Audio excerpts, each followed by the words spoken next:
Hi everyone. In this video, I'm gonna discuss about deadlock. So what actually is deadlock? So deadlock is a situation in an operating system where two or more processes are unable to proceed because each is waiting for one of the others to release a resource, and that resource could be memory, it could be files, it could be printers. So let's say we have process 1 and it is waiting to get access to resource 1. However, resource 1 has already been assigned to process 2, and process 2 is waiting to get access to resource 2, which has already been assigned to process 1. And so here we have a circular chain. And as you can see, process 1 will never be able to access resource 1 because that has already been assigned to process 2. And process 2 is waiting for resource 2, which has already been assigned to process 1. And therefore, we have deadlock. A deadlock can only occur if the following four conditions are met simultaneously. The first one is mutual exclusion. And so what does that mean? Only one process can use a resource at any one time. If a process has taken a resource, no other process can use it until it is released. So, an analogy is think of a single lane bridge where only one car can pass at a time. If a car is on the bridge, no other car can enter until the first car has crossed and left the bridge. The second condition is hold and wait. And what this means? The process is holding at least one resource and is waiting to acquire more resources that are currently being held by other processes. An analogy is imagine a dinner table where Bob is holding a fork and he needs a knife to eat, and so he waits for a knife that Mary is using. At the same time, Mary is holding a knife and is waiting for a spoon Bob is using, and so both are holding one thing but waiting for another. The third condition is no preemption. And what does this mean? This means that a resource cannot be forcibly taken from a process. A process must release its resources voluntarily. And an analogy is like being at a library with a rule that says you can't take a book from someone else until they're done with it.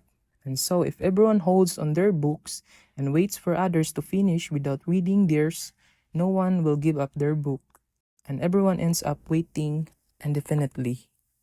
The fourth and final condition is circular wait, and this means that there's a set of circle of processes each waiting for a resource that the next process in the circle holds.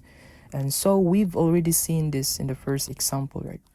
Where there's a circular nature of processes that are waiting for a resource being held by another process. Another key topic is deadlock prevention.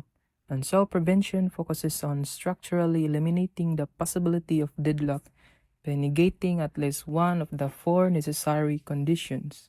So mutual inclusion, hold and wait, no preemption, and circular wait.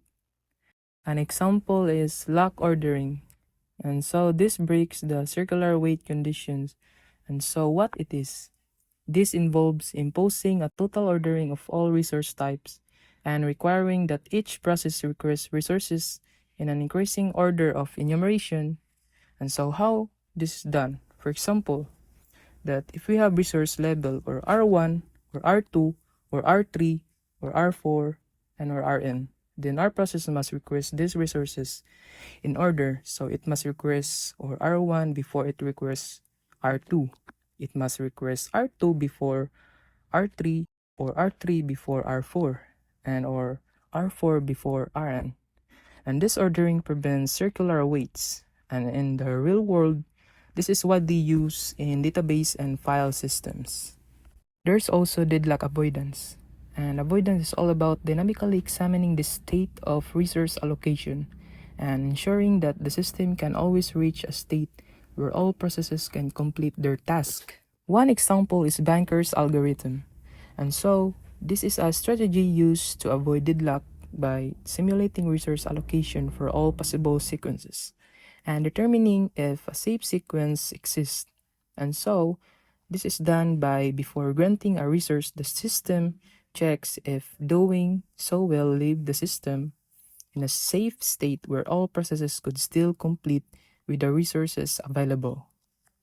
Banker's algorithm is more theoretical because its overhead can be quite high in systems with many processes and resources, and it is not commonly used in most operating systems, due to its complexity, but might be seen in systems with highly critical and predictable processes.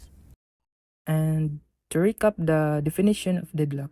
So deadlock is a situation in an operating system where two or more processes are unable to proceed because each is waiting for one of the others to release a resource. The four necessary conditions for deadlock include mutual inclusions, so only one process can use a resource at any one time. Hold and wait, a process is holding at least one resource and it is waiting to acquire more resources that are currently being held by other processes. No preemption, so a resource cannot be forcibly taken from a process. A process must release its resources voluntarily. And finally, circular wait. There's a set of circle of processes, each waiting for a resource that the next process in the circle holds. Then, we have prevention, which focus on structurally eliminating the possibility of deadlock by negating at least one of the four necessary conditions, and avoidance, which dynamically examines the state of resource allocation and ensures that the system can always reach a safe state where all processes can complete their task. So, I hope this was a clear explanation of what deadlock is, the conditions required for it, and how it can be prevented and avoided. Make sure to like and subscribe. Thanks for watching. Bye bye.